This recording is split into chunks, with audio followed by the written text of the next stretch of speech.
season, but it's finally happened, ladies and gentlemen. Jerry Jeudy has been traded to the Cleveland Browns. Now, initially, no idea what the deal was. They just said, yeah, it's a couple picks, blah, blah, blah. It doesn't give us much information. Has come out that they were 5th and 6th round picks. Obviously, you're not expecting veterans to go for a ton unless they are Tyreek Hill, unless they are proven elite level talents. Nine times out of 10, what's going to happen is these guys that are going to have to get paid, because not only are the Browns obviously trading for Jerry Jeudy, but also trading for his contract, they're not really going to be having to give up much, because if the team like the Denver Broncos are giving up on him, I mean, they just kind of want him off their books and not seeing him in their long-term plans anyway. So they would rather just hit the reset button, take a shot on a couple of rookies that have a very low probability of turning into anything, but also at the same time that they don't have to pay, right? So, I mean, not necessarily expecting Jeudy to go for a ton, but I do want to point it out that please do not think that this is an AJ Brady. Do not think this is a Tyreek Hill situation. It's a 5th and a 6th round pick, okay? And just to take this one step further, let's hit the reset button here before we talk about the implications of this. And let's kind of remember the player that Jerry Jeudy has been on paper over the past 4 years. Jerry Jeudy is a wide receiver that has averaged about 53 receiving yards per game. Jerry Jeudy has had 11 touchdowns through the course of 57 games, 211 receptions over the course of 57 games. Now, to be fair to Jerry Jeudy, obviously, this is looking at his rookie season through his 4th year. He was a young rookie in the 2020 draft class as well. So the man's only going to be 25 this next year. So he's still a very young player. But what we can do is we can actually go over to the RotoViz screener, and I can put in what you had from a per game perspective of Jerry Jeudy through his first 4-year stretch. And we are going to be comparing this to wide receivers over the past 10 years that had a similar 4-game stretch. So you can just see on the screenshot, we looked at a range of 3.3 to 4.1 receptions per game, 5.9 to 6.7 targets per game, 44 receiving yards to 58 receiving yards per game. So it gives us a really good window of the other wide receivers that were similar to Jerry Jeudy and possibly what they did after their first 4-year stretch. So we had Michael Floyd, Allen Hurns, Devontae Parker, Jamison Crowder, Willie Snead, Robbie Anderson, Will Fuller, Corey Davis, Michael Gallup, DJ Chark, Courtland Sutton. So if you were looking at that, it doesn't necessarily make you want to go out there and scream, oh my gosh, Jerry Jeudy's a wide receiver 1. Jerry Jeudy's going to be a difference-making player. He's going to be at minimum a top 24 guy in fantasy. Of course, it's very difficult to say that. Ultimately, Jerry Jeudy came into the league with a lot of promise. He was a highly recruited guy going to Alabama. I mean, he didn't perform that well at Alabama, but he played alongside like Devonta Smith, Henry Ruggs, Jalen Waddle. There were just so many names there that you really couldn't expect him to perform. But he goes to the NFL round 1. Obviously, everybody's very excited. Film guys absolutely love him. But ultimately, he has been underwhelming in what has been a bad situation in Denver, right? I'm not trying to act like he's been in Denver with Patrick Mahomes. But you have to just start with a baseline and then make your own adjustments. So we can look at that range of outcomes for Jerry Jeudy and we can say, okay, pretty damn ugly. But then you can make the adjustment. Well, he was a younger rookie than most guys. His first 4 years, he was younger than a lot of those other players on that list. Then you can make the adjustment. Well, he had very bad quarterback play. So you can go through and maybe give him a slight premium in comparison to those other guys on the list. But now he's going over to Deshaun Watson. And I have been saying that I don't mind buying low on Deshaun Watson in Dynasty if you can trade like the 111, 112, 110 and get him in your super flex draft. I think it makes sense primarily just because the Cleveland Browns are paying him so much money that he is a guaranteed starting quarterback, and it really doesn't matter how he performs, right? But still, nobody before this trade was excited about Deshaun Watson. Deshaun Watson, objectively speaking, has been bad at football over the past 2 seasons. Now, I'm probably a Deshaun Watson apologist. I think that he was one of the best quarterbacks in the league when he was in Houston. I think maybe he was injured this past year, 2 years ago, He didn't step into a game plan that was built for him. He stepped into a game plan that was built for Brissett. So I am a Deshaun Watson apologist. I do think that Watson will be better this next season than he has been over the past two, but you can still go from very bad to maybe slightly worse than average. And that's a big improvement.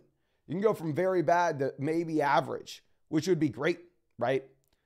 But the starting point for Jerry Jeudy and the starting point for Deshaun Watson is they are both starting at bad. They have more promise than that. They each have excuses that are valid for why they may have failed in their respective situations. But at this point, a lot of their value is riding on their name.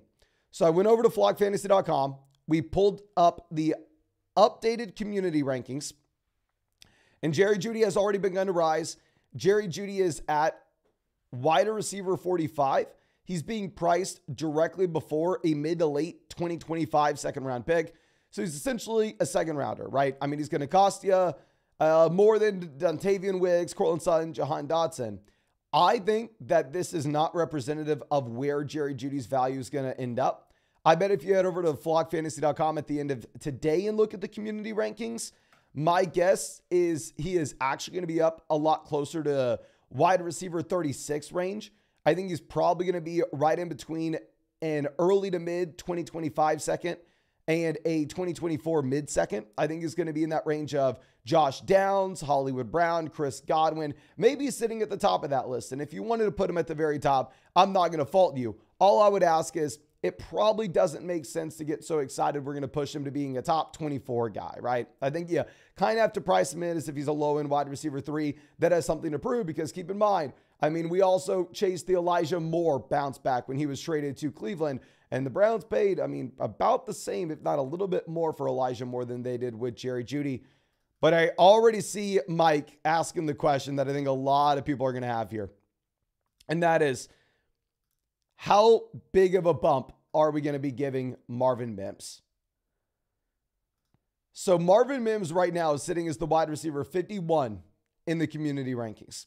He is in the same range of Jalen Hyatt, Wan'Dale Robinson, Quentin Johnston, Demario Douglas, Gabe Davis, all of whom are being valued a little bit after a late second round pick. Now, these are the community rankings. This isn't my set of rankings. This isn't the expert rankings, so don't scream at me. I actually have Quentin Johnston higher than every other wide receiver in this tier, even if Quentin Johnston's probably very, very bad.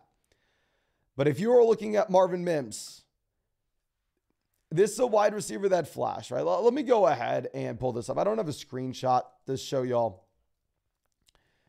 And Marvin Mims was someone that with the redraft channel last year, I kept on throwing him on the waiver wire videos saying, oh, if Jerry Jeudy gets traded, maybe he can be viable. Oh, if Cortland Sutton gets dealt, maybe Marvin Mims can be a play. Marvin Mims averaged 23 receiving yards per game, the majority of which was fueled off of a few long plays, like a 60-yard receiving touchdown. The issue with Mims in Denver is, best case scenario, they have J.J. McCarthy at quarterback.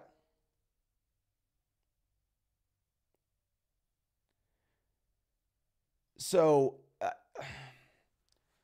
I was fine with Mims coming out of school. Mims actually looked great in my wide receiver prospect model.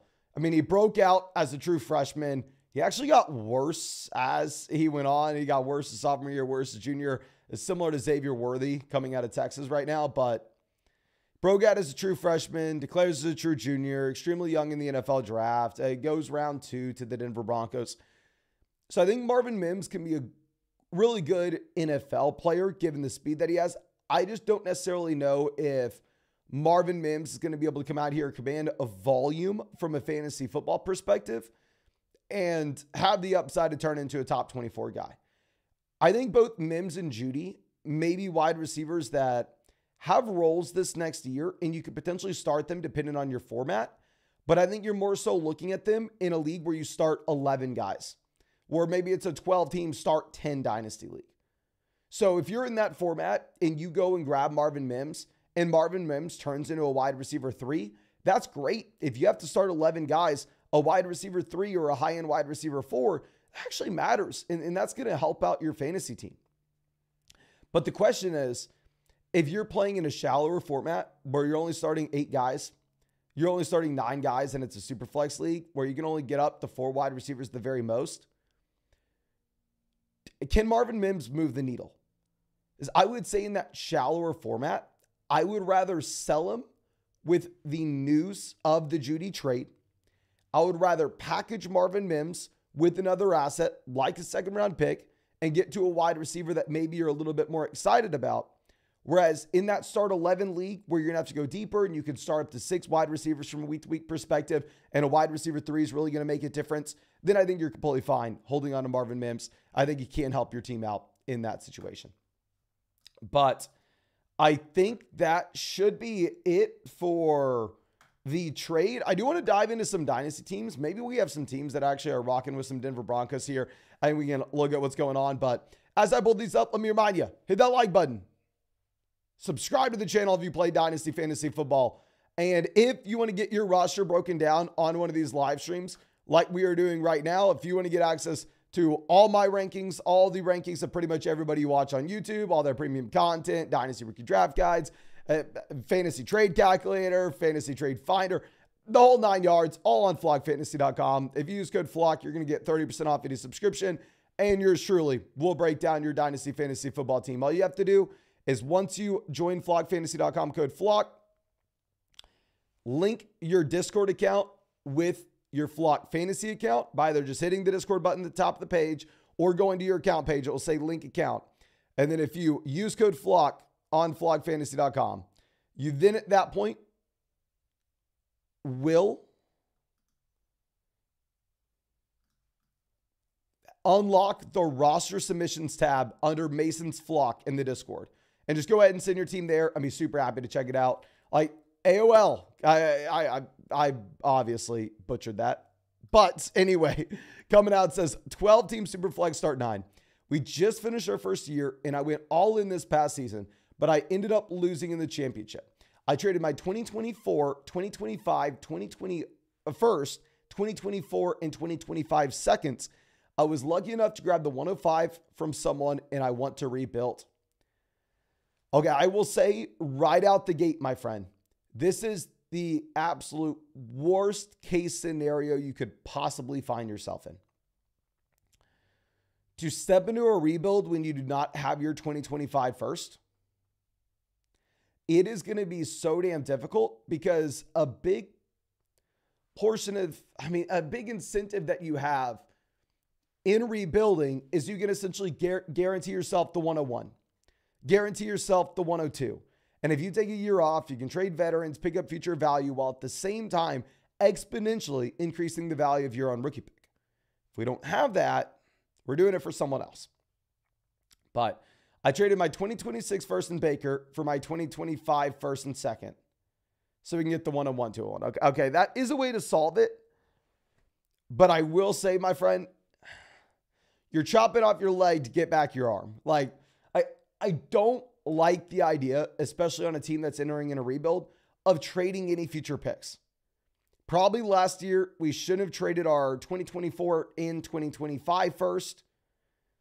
Right now, we shouldn't be trading our 2026 first.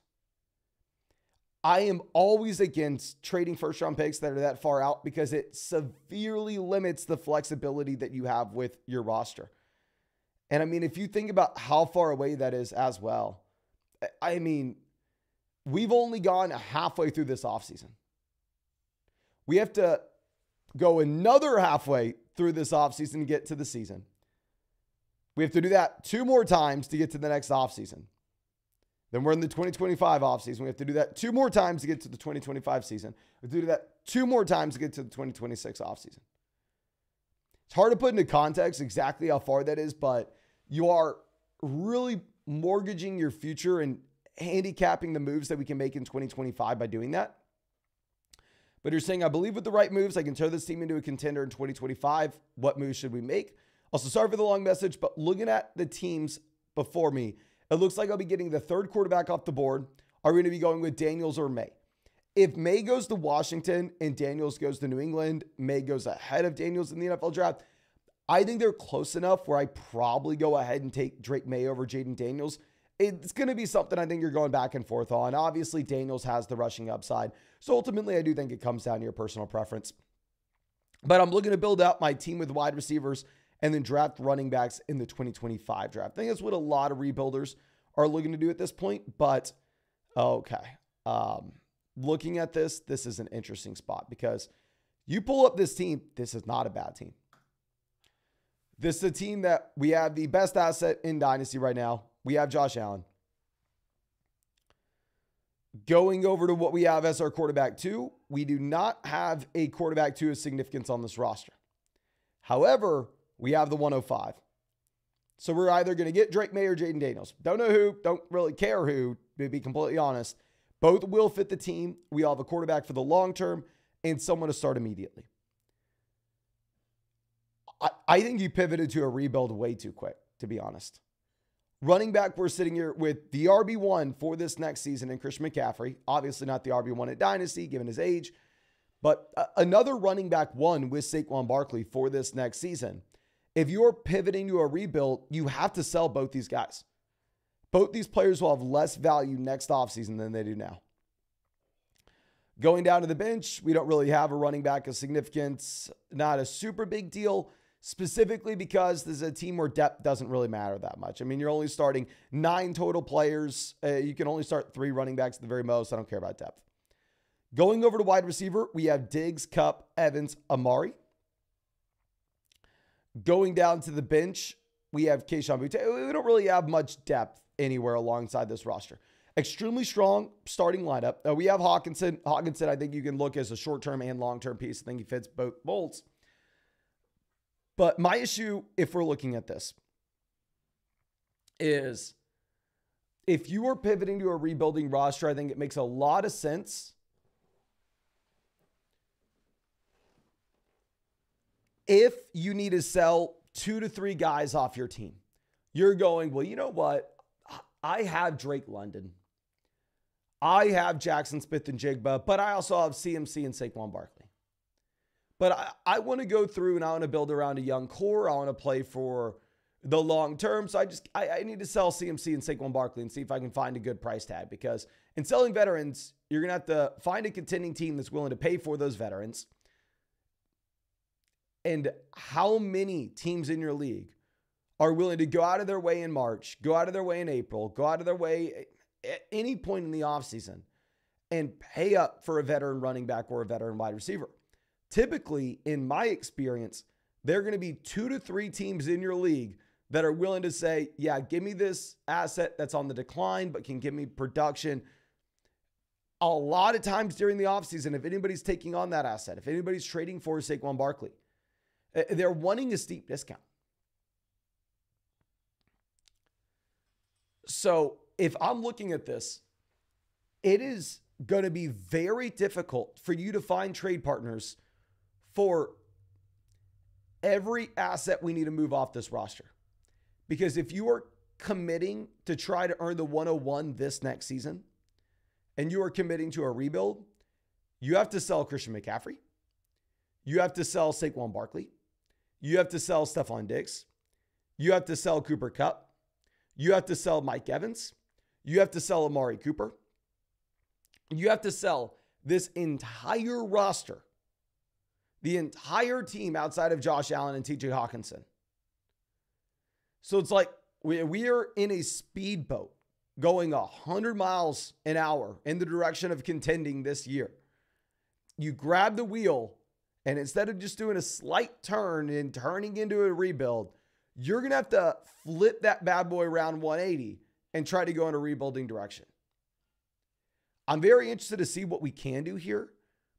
What I think is probably going to end up happening is I think you're going to have a hard time finding vet. I think you can probably sell 2 to 3 of these guys easily. But then after that happens and the contenders fill their holes, I think you're probably going to have a very hard time selling Mike Evans, a very hard time selling Cooper Kupp. You may end up, and I'm not saying you should, but if you're committing to the 101 rebuild this next season, you may end up just selling these guys for second round picks. And if that's the case, are we able to turn this team around in 2025 in that year to all of a sudden be a true contender? Probably not. So I hate to say this, and I know I'm just being an ass, and I completely understand. I think the best path for this team, considering the fact that we did not have our 2025 first, but we had Baker Mayfield, I think that this team would have been better off doing everything it could to try to contend this season and not caring about what rookie pick we got in 2025, holding on to our 2026 first, and then saying this team's going to be very bad next offseason, but we can rebuild and we can get the 101 in 2026. Now you flip the timeline where this team needs to be very bad this year, but should be very good in 2025. Please use the trade calculator on the site. Please use the community rankings to see what's a fair value for selling some of these veterans for picks. I just know myself, and I know the leagues that I play in, and I think you chose the most difficult road forward. I think you're going to be climbing a mountain both this offseason to try to restructure the team and next offseason to restructure the team to the path that you chose. But please keep me posted with how the team ends up. I would have been much more interested in keeping Baker, keeping the 2026 first, trying to contend this year, and then tearing it down next season. Or keeping our 2026 first and entering in a 2-year rebuild. Because the thing is, I don't think you're going to be able to rebuild this team, like burn it down to get the 101 this year and all of a sudden be a contender again next year. Unless you were able to go through and unless you were able to get values for these veterans that I personally can't get in my leagues. But thank you again, of course, my friend. I hope that we are able to somehow help you out in some way there, and I wasn't just an ass the entire time. But of course, you know, if there's anything I can do for you, please don't hesitate to reach out to me, especially if there's any way I can improve flockfantasy.com for you. I mean, we are working every single day with the developers. I'm investing everything I have into flockfantasy.com, trying to make it the best that it can be. So if there's anything that you ever want to see, don't hesitate. Reach out to me and let me know. I'll be happy to get it done for you. But let's move over to our next team here. This team coming out from Haterate, I believe that's how you say this. We're going to skip over the Laddie Poker team. I'll get you your podcast separately in a private podcast, my friend. Just the screenshot won't look good on a live stream. But saying this is my 10-team, 1-quarterback PPR league heading into its 4th year. Finished last this past season, but now we have the luxury of the 101 and the 102 in this year's draft. Curious if you would keep both picks or possibly ship off the 102 for a haul before the draft. Interested in your thoughts and breakdown. So couple different things that I want to dive into here. First will be the format of this league, because we, in my mind, should be making some pretty drastic changes here in terms of how we are structuring deals, how we are structuring a team, blah, blah, blah. This is a 10-team league where we start 1 quarterback, 2 running backs, 2 receivers, a tight end, and 2 flex spots. So this is a start 8, 10-team league. So we are starting 80 offensive players across the entire league from a week-to-week perspective. Whereas if you look at what most leagues are now, most leagues are, say, 12-team super flex leagues, start 10. So if you compare this league, we're starting 80 total players to what the benchmark Dynasty league is at this point, where you're starting 120. It tells us depth does not matter at all with our league. With our league, we are highly, highly incentivized to go out there, build around studs at the very top, build around an elite level quarterback, build around an elite level tight ends, some cornerstone running backs, and not really caring too much about wide receiver depth. This would be the perfect example of a league where we should be selling Jeudy, where we should be selling Marvin Mims, where Jeudy, Mims probably don't have the upside to impact this league in particular, whereas obviously in that other league that we mentioned, they could impact your team there.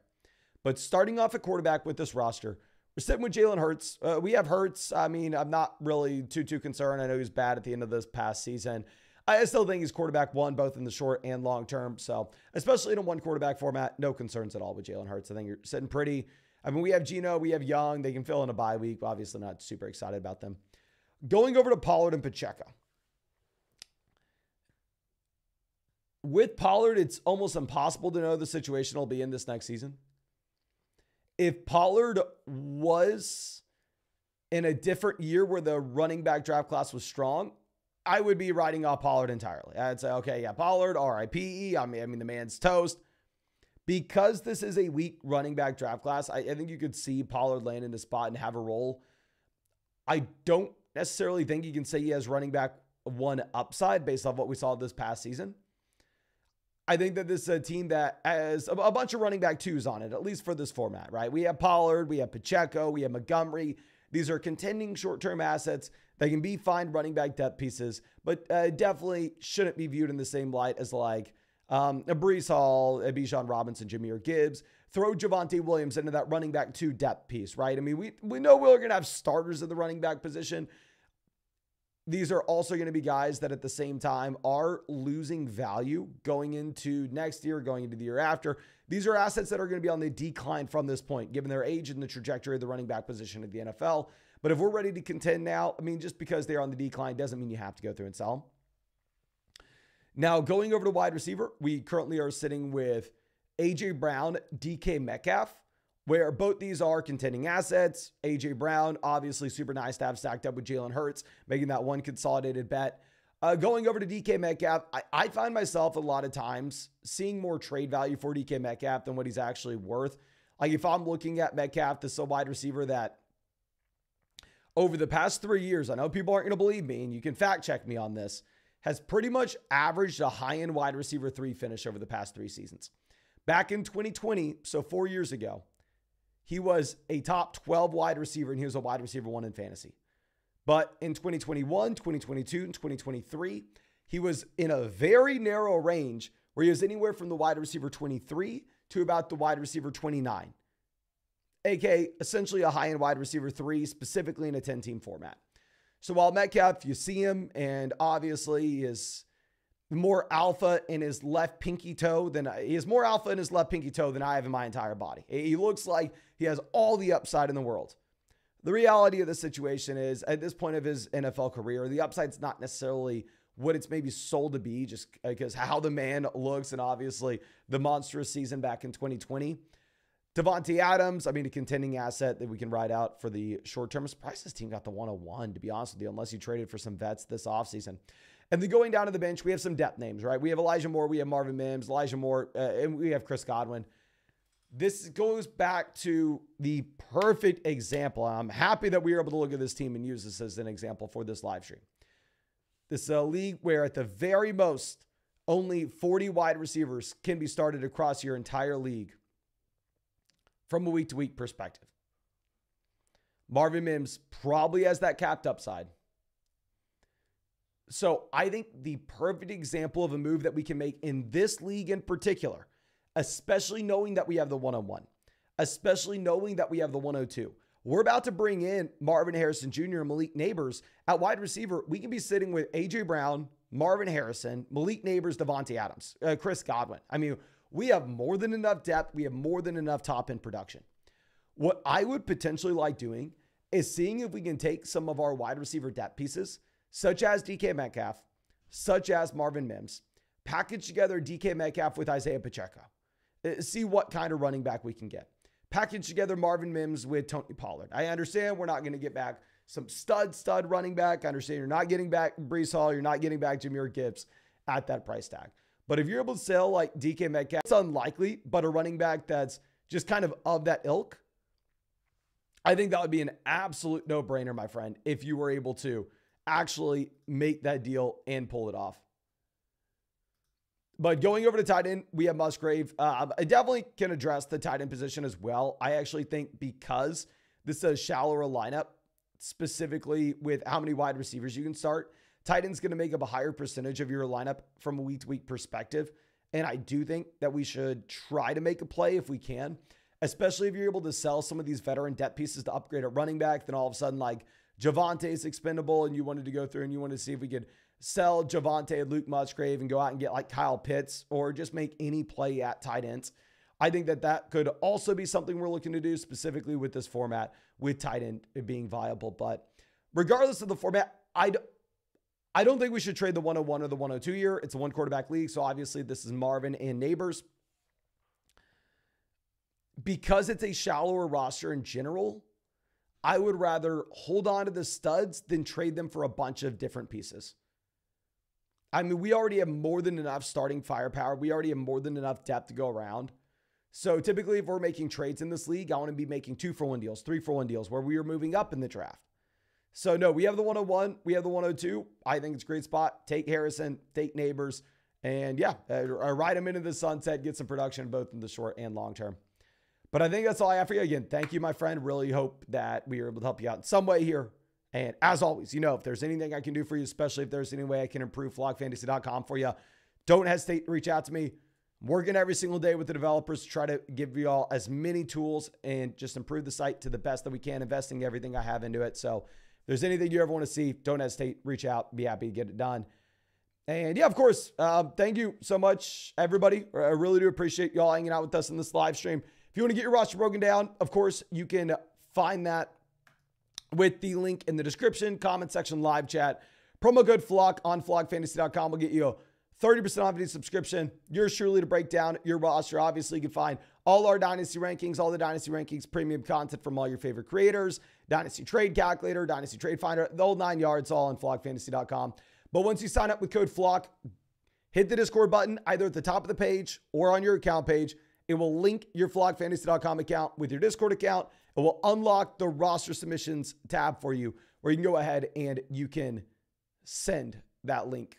Send that team there, and be happy to personally get it to you. But thank you again, ladies and gentlemen. Really do appreciate you. Really hope you have a great Sunday, and I will see you out with the video tomorrow.